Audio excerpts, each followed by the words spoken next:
Good evening to all of you, and welcome to this paper development guidance session.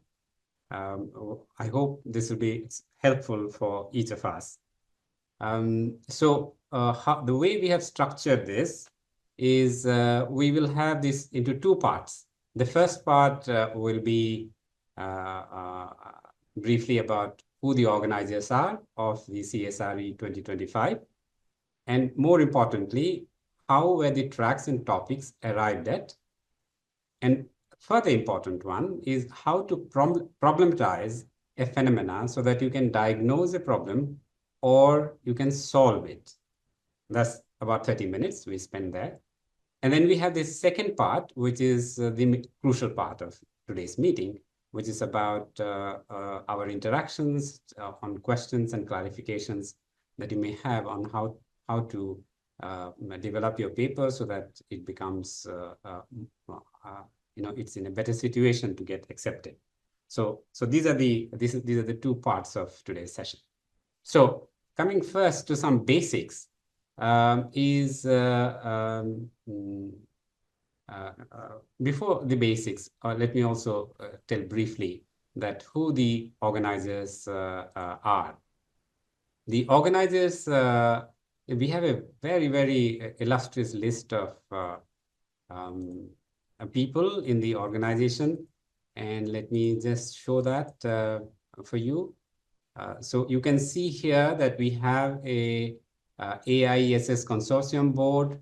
There are heads of institutions of these different institutions. You can see here this is the main body, which is kind of the consortium which is supporting this. And of course, it will be hosted in ICRE University in Bhubaneswar, which is a major contributor to this conference. But the main ones who will be working on these are the conference conveners. They are all from different institutions, from the consortium institutions, and they are also doing excellent work in their respective fields. We have an excellent advisory committee here, some of the best systems scientists from across the world. You can see there ICRE, Alexander Laszlo, B.R. Gary, Stephen from the BC SSS, and Professor Zell, Professor Peter Rosick, and so many more there. You can see that this is a wonderful list of expertise from different parts of the world who have been very kind enough to be part of this advisory committee for this conference. So if you look at the institutions, these are the institutions. I hope you're able to see these logos of different institutions. We have the XIM. Vibhuti, are you able to see the logos here? Yes. Yeah. So you have Indian Institute of Management. Yeah. Raipur, IIM Raipur, we have IIM Bangalore, we have Ambedkar Chair Unit, National Institute of Social Work and Social Sciences, we have IIT Delhi, that is Indian Institute of Technology, Mumbai, the Center for Policy Studies is part of this. We have John Carroll University, the Bowler College of Business from the US, St. Stephen's College, one of the best colleges of the country. Actually was responsible to start the University of Delhi, which is a very old, 140 years old university and a college. We have Prescott College from US. We have in the Institute of Rural Management, again, leading management institution in rural management in India. We have Vamnicon, is a cooperative enterprise, an organization which supports and promotes cooperatives. We have MDI Gurgaon, the Commonwealth Hub for Business of Government. And we also have a medical hospital, Sadhguru, as part of this. And then we have the several supporting institutions, the global network of systems researchers.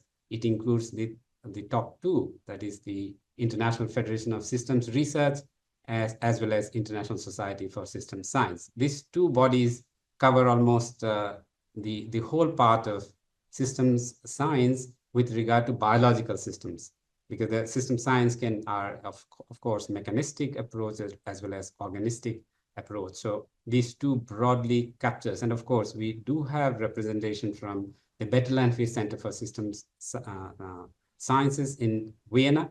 So they all form a very good group of expertise and knowledge base to provide for this conference. And of course, we have several other institutions that you can see here who are either already confirmed. The first four are confirmed. Even this University of Agriculture from Orissa and the Gandhigram Institute from Tamil Nadu.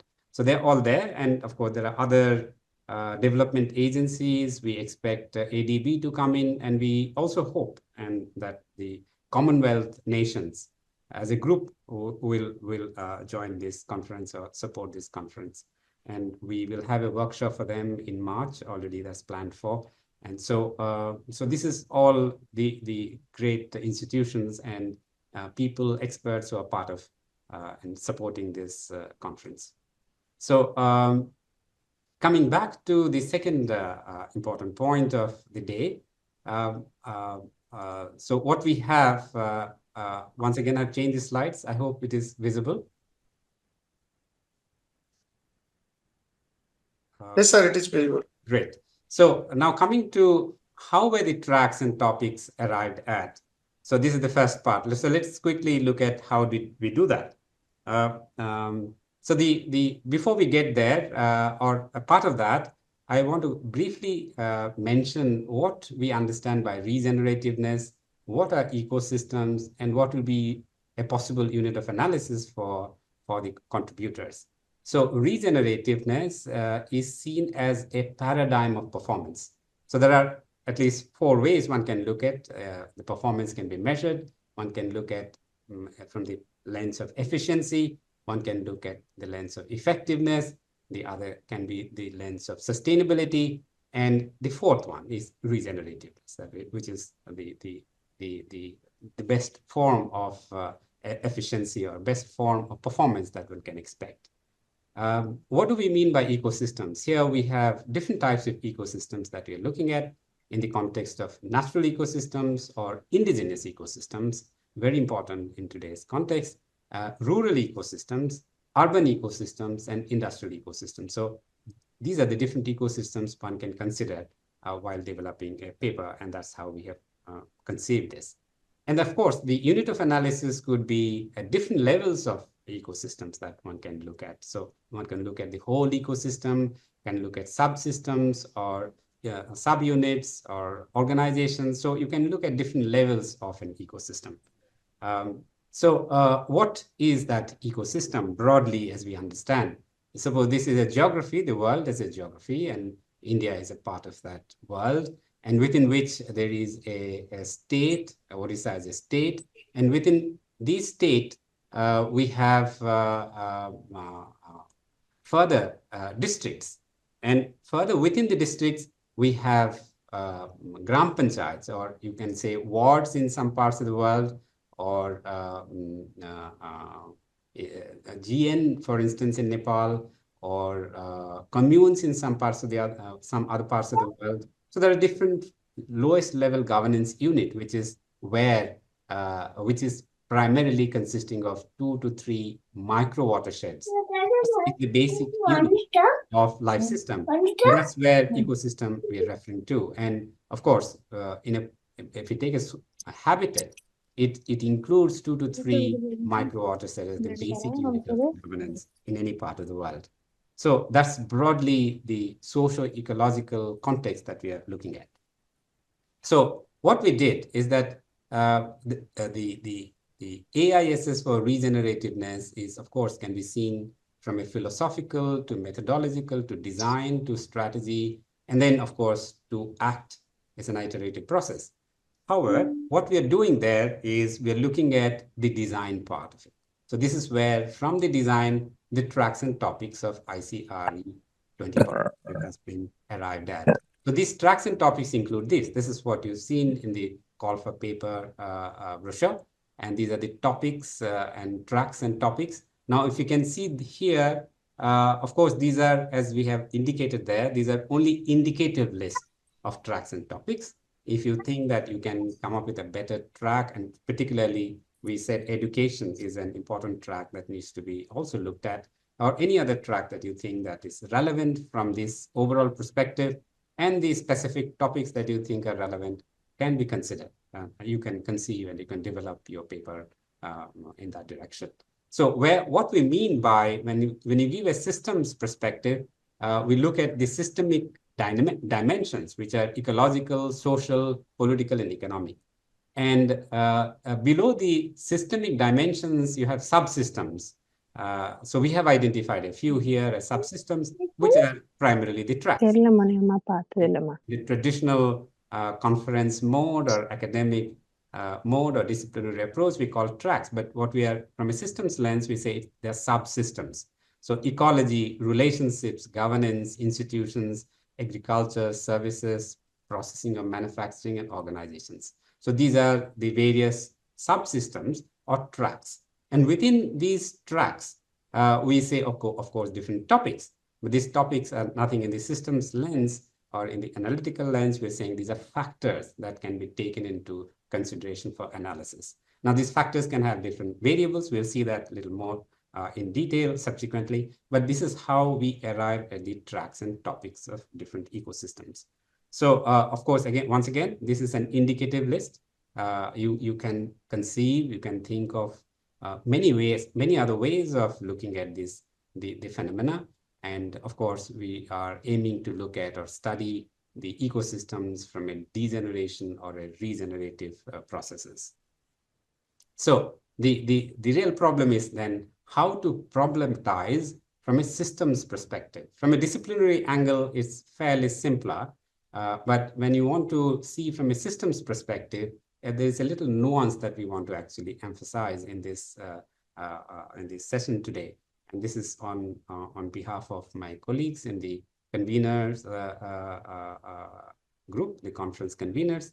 I am presenting this perspective to you. So how do we problematize? This is where we start by saying, okay, first of all, let's see that these dimensions, the systemic dimensions, are not independent of each other.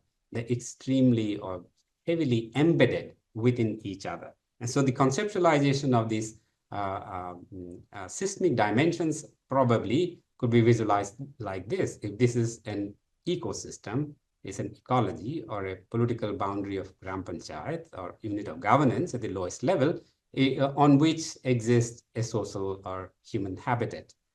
Therefore, the social aspects comes in. And of course, on which comes in the political aspect, the governance or institutional aspects that comes in. And then, of course, you have the economic, which is a manifestation of the first three. So this is how they're embedded. This is a systemic approach or a view to see how complex the systems are. When we expand this further from systemic dimensions to systemic dimensions or subdimensions, we can see that it becomes far more complex. So this is where the problem starts, but this is where you can see that they are each of those systemic dimensions, when expanded, emerges into these 8 different dimensions, which we call the tracks. So this is how. So when we try to look at problems properly, this is one way of conceptualizing that they are embedded into each other. And so analysis also has to take into account this embeddedness. So, if you further break it down, you have a whole chart like this, which I can share a reference to this. But what we have shown in the brochure, in the call for papers, is the features in the middle. Those are taken as topics. Now, these topics are factors, and you can see these topics from in the form of a spectrum.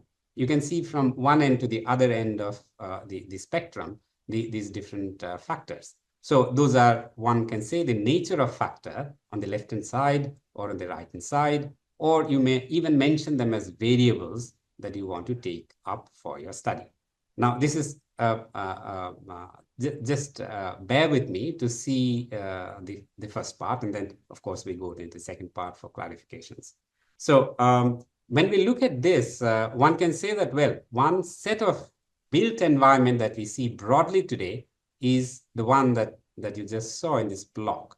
So whether it is ecology or relationships or institutions or governance or agriculture, this is the nature of current built-in environment. And we want to, if you want to get to sustainability through the process of regenerativeness, then probably we have to look at some of these potential variables, or the characteristics of these factors have to get to the features that are on the right-hand side. So this is one way of conceptualizing. You don't have to buy this whole idea, but this is one way of looking at how to problematize, how to understand a systemic view of the world and problematize the issue that you want to study.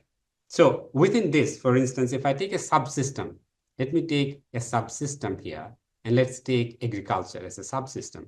Now within this subsystem, I can take it further and say these are the factors: soil, water, genetic material, diversity, forestry. All these are factors, and you can see that they can be, if I were to expand that further, these factors can be in a spectrum. So farm forestry, there may not be any farm forestry in your farming system, or you may have a very deep farm forestry or ecology well developed on the farming system.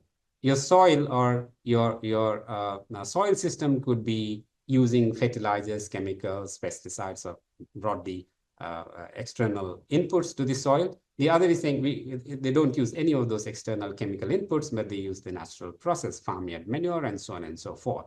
Same way, moisture, you can go for in situ, or you can go for external source of water.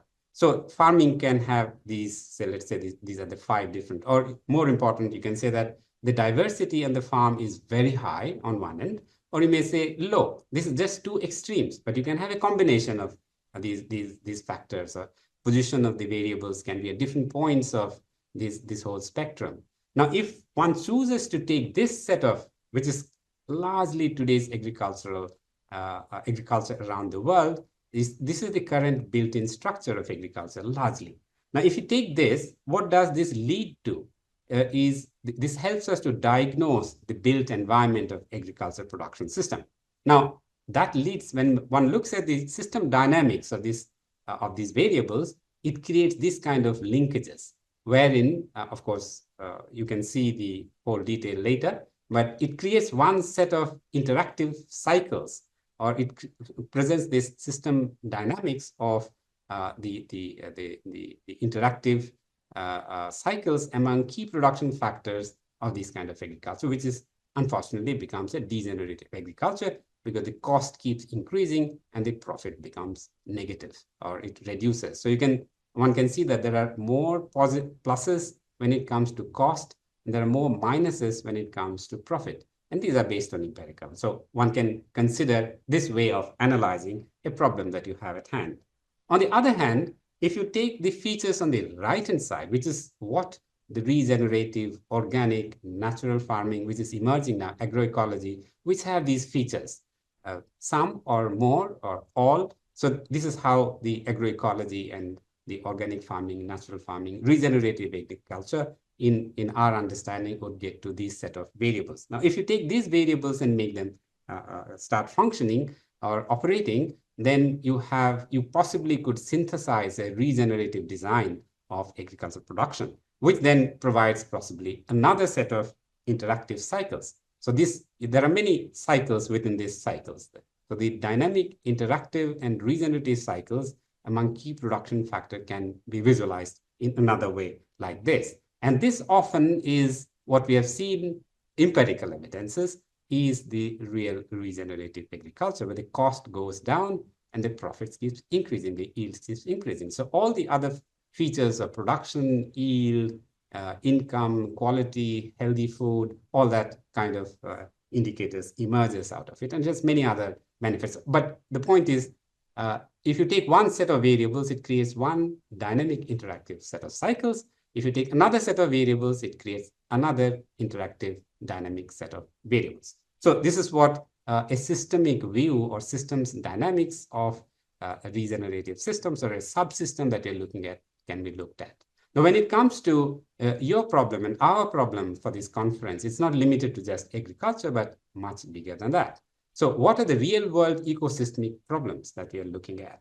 And one of the best way to conceive that is to actually look at these. These are the SDGs, and these SDGs kind of imply the problems that we have, the world faces today, whether it is poverty or whether it's hunger or declining health or poor education or gender inequality or shortage of water, lack of water, or energy or inequality. These are actually these goals are based on the problems that the world encounters today. And you can see here that 13, 14, 15 is about climate, is about life below water and life on land. So these are very critical issues that we have today. And so one can look at these as the areas of problem. Once having seen that, now, if I take that further, there are many problems that one can imagine and see that. Let's say there are different types of problems: water shortage, SDG 6, or food safety, SDG 3, or lack of trust, SDG 16 and 17. These are problems you can relate to SDGs. And let me take one more. Let's say product basket strategy in a company. And this would be part of SDG 8, so which is decent work for economic growth and economic growth. So economic growth in a cooperative, for instance. You take a kind of organization which is a cooperative. You can even take an industrial organization or a corporation for that matter, because today most of the large corporations are trying to embed sustainability into the value chains. So you can even consider that. But now let's look at how the systemic view of looking at variables comes in place here. Now, if there is a policy, for instance, in the context of India, it is called one district, one product policy. One district, one product focus of the policy. And the government provides support to collectives, to farmer producer organizations, to other organizations to focus on a particular product in a district. Now, when we say that, when we're focusing on a problem like this or an issue like this, a phenomena like this, then it immediately takes us to this domain of organization. So how should organization, what should be the strategy of the organization in terms of, let's say, the product basket strategy? So it says that one product that is specialized. So if you say that, it straight away takes us to this point that the diversity of activities and expertise in this case is suggesting for low diversity of single product specialized business. Now, once this comes in, single product business strategy comes in, what happens to the producer or the production? It goes to the agriculture. So which also says that the farm diversity should not be high, but rather it will be low. So it is affecting the production strategy or the production behavior of farmers, or production signaling to the farmers that they have to produce single crop. Now, when they do this single crop or monocropping, there is an effect on the diversity, on the soil. Within agriculture, there are effects of water, on soil, and all this get distorted. Now, that also has effect on diversity in the overall general ecology. Now, all this can also lead to subsequently problem of sense of lack of interconnections and interdependence, which is where you start losing trust. And most of the collectives, cooperatives around the world, the major problem that they suffer from is that there is lack of trust among members. There is no fraternity. There is limited fraternity, and there is limited solidarity among the members. So the whole system today functions around efficiently. Maybe around 15 to 20% of cooperatives in the world perform well. That would be actually in the higher side. In the Indian context, it will be less than 10%.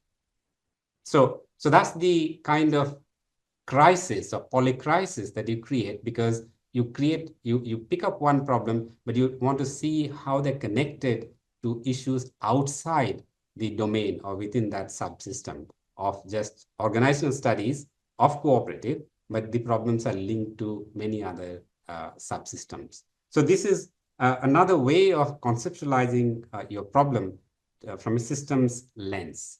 So if you are now choosing, when I think we have Dr. Dilip here, who's our systems expert, who's creating a link for you where you can actually choose your interconnected issues that you want to study. Having chosen organization is a focus track or subsystem. As a subsystem, then you can, of course, look at the farm diversity, you can look at the interconnectedness, you can look at the diversity of matter in the ecology. So you can actually choose and imagine what are the variables that you're trying to look at. This is, of course, an ideal way of taking up a systems approach to solving the complex phenomena. But you can, of course, depending on your competence, your ability, time, resources, your area of interest, where you want to focus, you can, of course, look at your way. You can define how you want to study, how you want to problematize the issue that you have at hand. So those are the major points, and I want to thank you for your attention. We have the link. The website has been updated. Please refer to the website from time to time. We'll be putting more updates on it. The abstract outline is now already updated. We will be making it online for you to submit directly onto the web, on the system. So you don't have to submit hard copies, but you can directly submit online. So thank you so much. Let me close here, and I would invite some of my colleagues, especially among the conveners, if you like to add some points which I might have missed out, and it's important for the participants to know.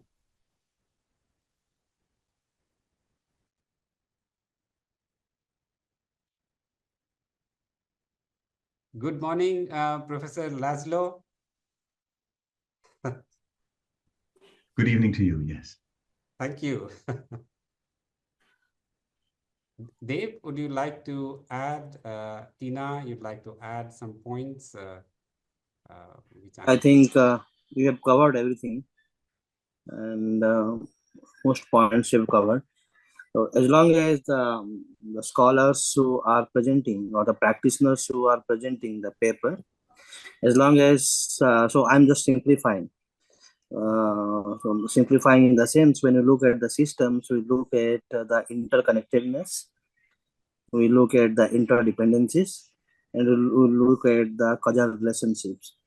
So as long as these things are covered, and I think Professor Amar has identified the variable and themes, sub-themes, then I think that is sufficient for the conference.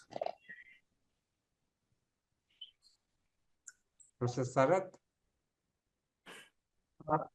This is already both we have covered actually, but another things I would say, basically we have already given abstract formation format actually. This is in our websites, basically that conference website, and it has been describes in details what is problem statement and everything, what you want to capture basically. So please go through that, and minimum word size we have kept basically 600 to 1000 words for the draft basically. So you go through that, there will be 4 components mostly you are covering. That will be problems, and then we'll be going for problem statement. Basically you need to define, and in that case you need to be decide from the regenerative suspective perspective angles which themes or which track basically you are covering. Then we'll going for methodology, whether it will be open qualitative wise, quantitative wise, survey wise, whatever it will be, on basically whatever the methodology you are following basically to solve your solution basically. So that is it is not limited to only quantitative, or it is not limited to only qualitative analysis, empirical analysis. You can also put into the survey based process if it is a practitioner paper basically. So then we'll go for the that is a result. What is the main result basically? So you just might be you are preparing the paper. So if you have not done the work, so what is the expected result based on your studies? That is also you can define. Suppose you have not completed the data collection, something you have not done, but that will be going to do in the latter. But So what is your expected outcomes will be coming based upon whatever the sample pilot study you might have done. Okay, so that is you need to mention there, and also applications, implementation angle. So these are the 4 points you need to cover in your abstract basically. And that, as I mentioned, it's basically from 600 to 1000 words. I hope it is clear from the abstract perspective point of view. Thank you. Professor Rajiv? Yeah, hello, sir. I hope I'm audible. Yes. Yeah, okay. Yeah, so I think, sir, you have pretty much covered the majority of the points. Yeah. So just to add to the points raised by the other conveners, I would like to stress on the point that we have to be really looking forward, at least from the perspective of abstract. What we can do is we can look at whether the problems that we are currently studying from different perspectives, how you can probably fit into the tracks that we have identified for this conference. So that is how I would put it, rather than really put in too much effort in terms of maybe doing the study and coming up with an output. I would rather than at this point of time for the abstract, I would say that we can actually look into modifying the problem so that it fits into the tracks. So that's what I felt like. Thanks. And now I'll also request Professor Tina, if you have any observations. Well, actually, I was just picking up from the chat, Alexander Laszlo's comments to everyone about the shifts in evolutionary development over time. I found that really interesting. I grabbed it. I would say I'm personally just looking forward to going back to the first chapter that we put in the book, reading it again, actually, and rethinking how I might approach part 2, or our follow-up, to see if I'm seeing any progress, in which I think we are, but I think it's going to be valuable to go back to each of Amar's charts and frameworks and just seeing what the differences might be. So I guess I'm focusing on how to take the work to the next level. And I was encouraged by Dr. Laszlo's point that now we're in this transformative stage, because that's really what I focus on, is transformation and quality of life. To what extent does the intervention, the education, particularly business education is what we're looking at, transform quality of life? And how do we put into people's hands tools to help them measure the extent to which quality of life has been transformed for beneficiaries of a program, but as spoken by the beneficiary and reported by the beneficiary. So I like the concept of regenerativeness really leading to transformation. Thank you, Tina. And we are very, very fortunate that Professor Laszlo is with us this evening here, for some of you morning, but he has been probably in every of these networks that we have had, whether it is IFSR or whether it is BCSSS or whether it is ISSS. And Laszlo Institute is the most famous institute talking about the Gaia's theory. So Professor Laszlo, please tell us, give us a little more input on how we can make this conference more productive and a learning platform for all of us. Oh, that's very kind and generous of you. And first, I wish simply to congratulate you on this important, bless you, this important and significant, bless you again, goodness. Yes, sorry, to congratulate you on this important and significant conference that you're pulling together. It is what the world needs in these times, and it looks very nice, very thorough, and very well put together. So again, congratulations, and it's quite an honor for me to be with you on this journey. Maybe I can just build a little bit on what Tina was also saying, and I'm happy to go by Alexander, by the way. Yeah, I do think that we are now in times, as Tina was saying, that brings us into really transforming and regenerating is very important. And I think it's we need to go do the healing of the world. And that is regeneration is a synonym as well for healing and bringing back and into balance.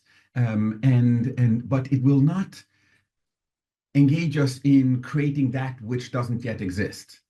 So bringing in truly innovation, which allows us to transcend current states, right? So you don't get there through regenerative dynamics. You get there through transformative dynamics. So I think this is very important, what Tina is pointing to.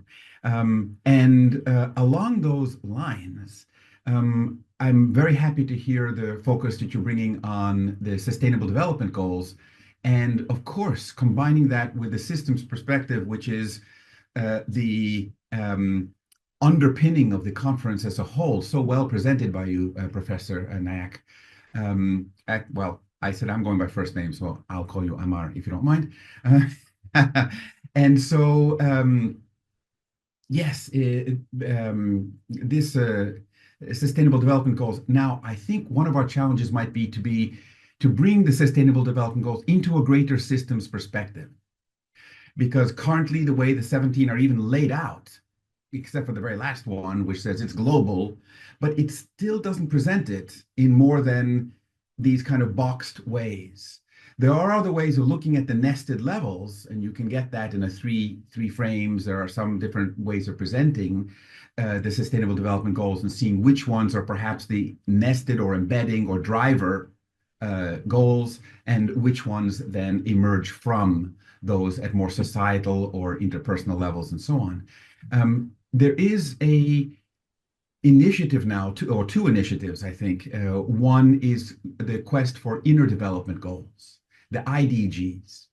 And I think it's beautiful and very important. And this is being headed up in Scandinavia at this time. And the IDGs take the framework that while the Sustainable Development Goal looks at how we can change the world, what we need to be doing out there in terms of societal rebalancing, in terms of emphasis on agriculture, as you pointed out in your examples, Amar. And so that's wonderful. That's working on things out there. But what about in here? How are we changing? In effect, because otherwise, if we change all the things out there, we're going to continue to produce the problems because we haven't changed ourselves in relation to them. And so the inner development goals, the IDGs, I think is a fantastic place to focus. And now there's also starting to emerge something called evolutionary development goals, the EDGs. And that's truly dynamic systems framework, because what it looks at is not fixed goals.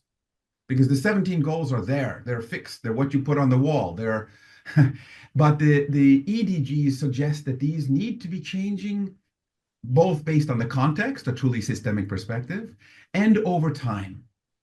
So evolutionary development goals are more dynamic, flexible, and emergent, and responsive to the needs of the time and place. So that kind of framing, I think, is also, well, very needed in this world, and something that could come from this conference as well. Again, looking at the shift from SDGs to including IDGs with SDGs, and how that combination calls for EDGs, or evolutionary development goals. I'm sorry for taking up so much of your time, but just wanted to share some of those thoughts. Thank you so much.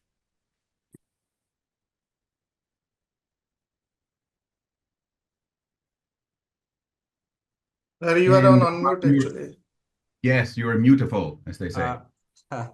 So now shall we now open it up for questions, and of course Bhaskar can add in the process. So let's take on if any clarificatory questions.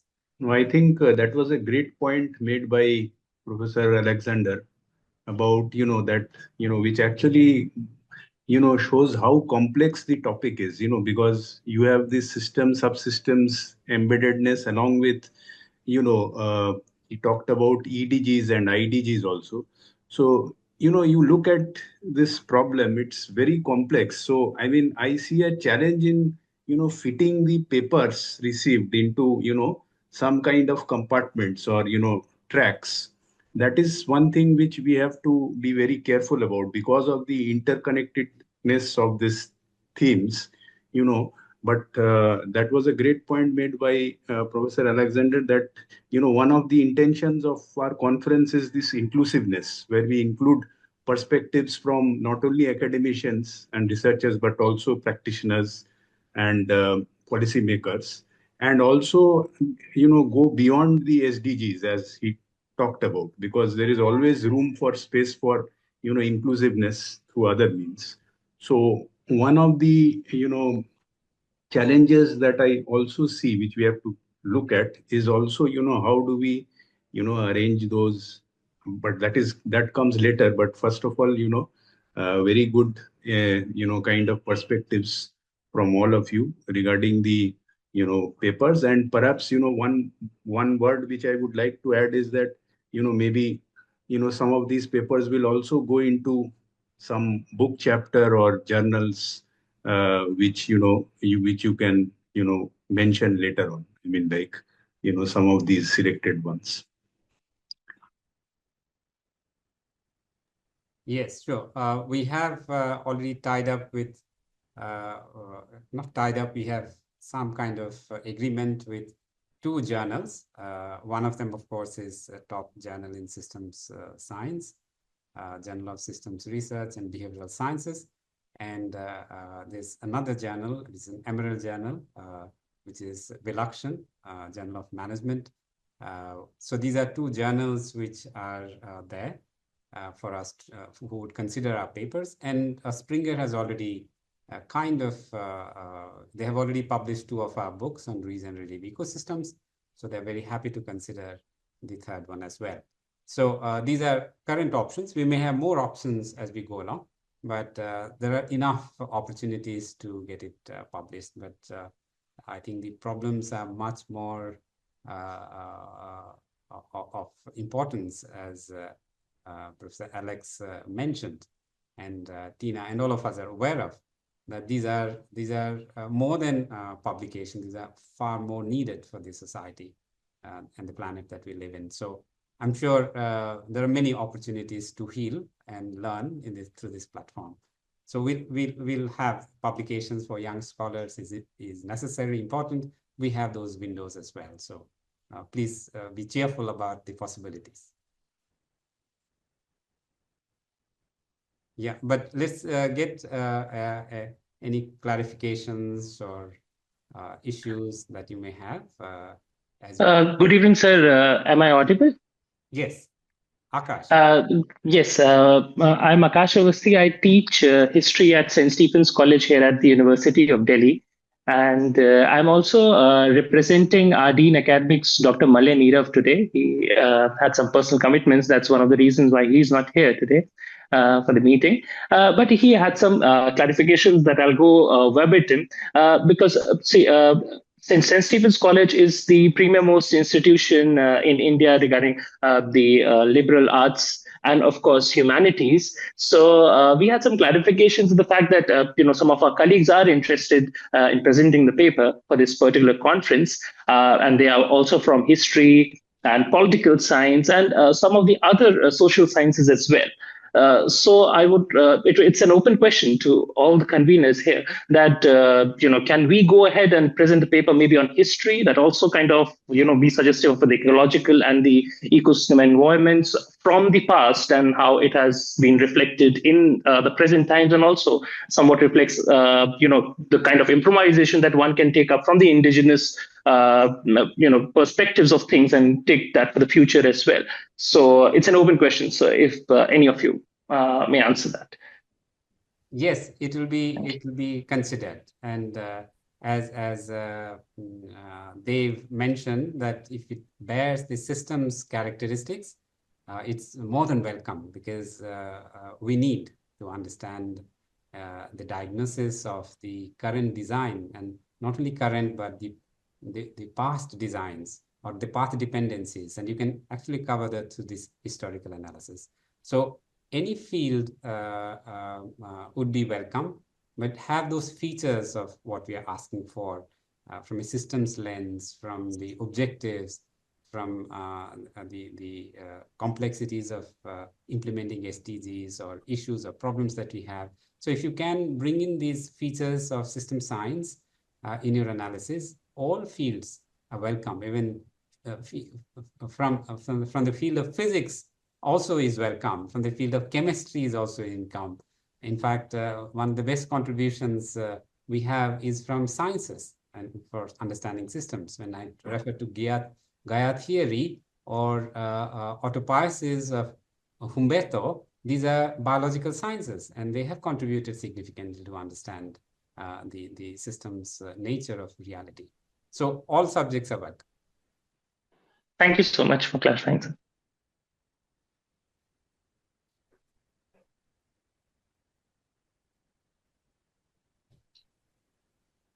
Yeah, any further clarifications? Yeah. Hi. We is that TP? Yeah, Tejan this way. I was just wondering, is it possible to can you share the information regarding any kind of Your voice is not clear. response? I was saying that is it possible to provide? Is there any possibility for a sponsorship for the students or early career researcher? We have not got there still, but yeah, we could consider. Yeah, that's a point. Okay, thank you very much.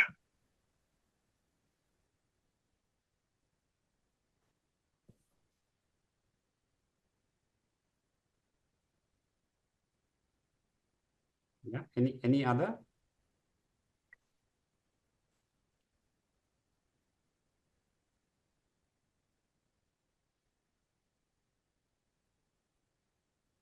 Was it overwhelming?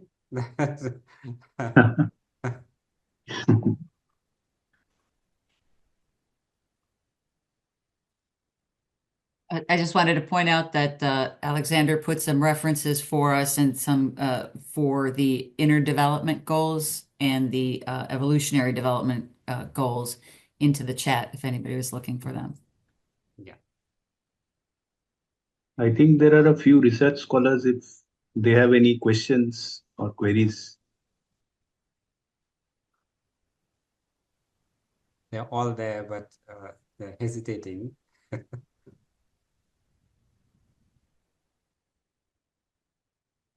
I think the whole framework has been fully articulated, and the scope for the conference is properly highlighted and emphasized. It's very clear to all of us. We have to collect data, analyze, and put up the papers, which will be taking from a degenerative system to a regenerative system in whatever organizations or natural system that we work in. Thanks, Professor Amar, for organizing this nice interaction with eminent scholars from outside the country and within the country. Thank you, Professor Amar. Thank you. This is on behalf of, I'm just presenting on behalf of our conveners.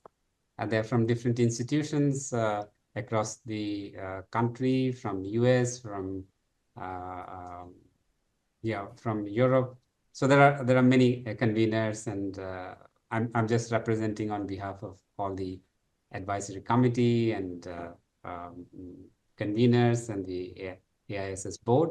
So this is all contribution from all of us. And I Thank think you for, yeah. We can have this kind of interaction maybe once in a month so that people Yeah, we are will. tuned Actually- and they are aligned to the purpose of the conference. That would be better if it could be organized. No, actually, And more that and is more the people will point. join after a month or after 2 months. That would be wonderful if you can do that. I think you should spread the word also to your, community. I think Professor Amar already has a plan that we'll be having this sort of session again next month, and so on for those who are eager to contribute. So we will be more than glad to organize this meeting, for the next couple of months. for It's those. nice to hear that. Yeah, it's very nice to hear that. So we'll Yes, sir, that would be much useful for us, sir, to yes, develop further and to have some fine tuning in between. yes, yes. So we will plan. I think this is positive response. We as conveners had thought about this briefly, that we could have one in next month, that is in March, and then we have one more in May, and June is when you have to submit your abstract.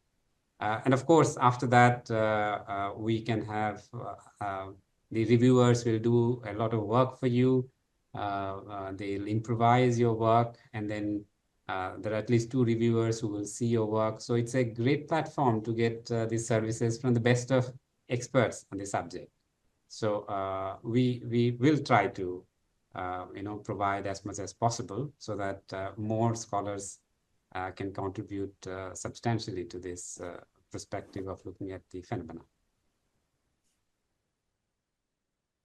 Also, I would like to add here that there are, some platforms available on social media. So those research scholars who are there might spread this word also. You have this brochure and you can spread this word across the globe so that we have more participants who are interested joining in and spreading the. Yeah. Yes, good evening, sir. Hi, good evening. Yeah, I am Santana from Gandhigram Rural Institute. I am a social worker. Our concentration mainly goes with women and children.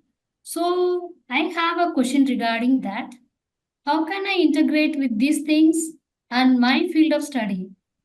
So I'm already working on doing my PhD on livelihood dimensions, how it affects the health status of the tribal women. So I would like to connect somewhat with this perception. So I need to get some clarification. Yeah. So yeah. So you are already in one of the SDGs, gender. Yes. So that's one aspect. Within that gender SDG, you'll have to go into the indicators. So as you know, the 17 goals have almost 304 indicators. So look at indicators which relate to your current work. That would give you ideas of, okay, these are the indicators, and how are these indicators not getting implemented or not working out? Then you look at the institutions, the policies, look at the governance mechanism. So you will have variables coming from other areas or other subsystems which are probably hindering or facilitating. So you have to analyze, I think any problem that you have, gender, for instance, in this case, you can easily relate to a systems perspective as to why we are not achieving the goals of gender equality, or particularly in the tribal context. So I think begin with the indicators relating to gender, and then look at the other indicators which are probably hindering or coming on the way. It could be in rules, regulations, it could be in institutions, it could be in governance, or it could be simply relationships, social relationships, norms within the tribal community. So you can actually pick up issues from other subsystems which are affecting the goals of the gender issues that you're looking at. Okay. Thank you, sir. Thank you very much. It's very useful for me. I'll try to work on it.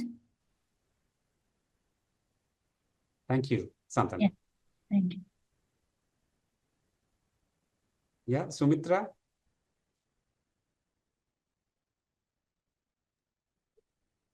Good evening, sir. I don't have any doubts, sir. It's actually cleared and given me a lot of perspective to what I was developing. So I right now have a view about what exactly I should move ahead with, and I will be able to develop what I've been writing. Sure. I think that being the case, I would request Alexander to give us some more closing thoughts so that all of us gain from this meeting further. Really, I think you're on a wonderful direction and a great track. I don't have much to add except perhaps to say that, the expression, no one of us is as smart as all of us. And so this is where we can really bring together the collective intelligence, which I think is so required for these times. We're not necessarily looking for any one person to solve anything at this point in time. We're looking for us to be able to enter into forums like this, where we can explore together the ways of addressing these, what are called the wicked problems, right? These complex and entangled set of concerns and issues that require a systems perspective. So doing it like this, that's why I mentioned at the beginning how important and how grateful I am that you are doing this, and how important it is and timely that we're doing this. One thing perhaps I might mention is that it is one thing to problematize and to look at all the issues and try to fix them. But it is another thing also to envision possible future states that are desirable and attractive and feasible, that we can actually perhaps work towards, that are hope-inspiring. And it's because a lot of the things in our world today are frankly depressing, right? So being able to also in this conference, I think, not present naive hope, but the idea that there are things that we can do, not to fix the problems, but to somehow transcend them, or as Buckminster Fuller would say, to make the current problem relations irrelevant because they are transcended by the innovation of new systems that address the dynamics more inclusively and more healthily. So yeah, that's perhaps the only thing I would have to add. But again, I think it's wonderful what we're doing here. So thank you again for including me.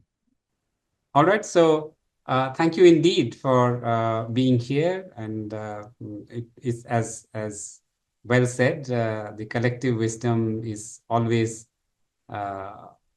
greater, much greater than any individual wisdom. So we have learned together today evening, and thank you to everyone for being here. So we'll close the. Thank you, sir. Yeah, thank you. Thank you, sir. Thank you. Good night. Thank you. Good night, all. Thank you very much. Good night. Good night. Good day to some of Good you. night. Bye-bye. Thank you, Amar. Thank you.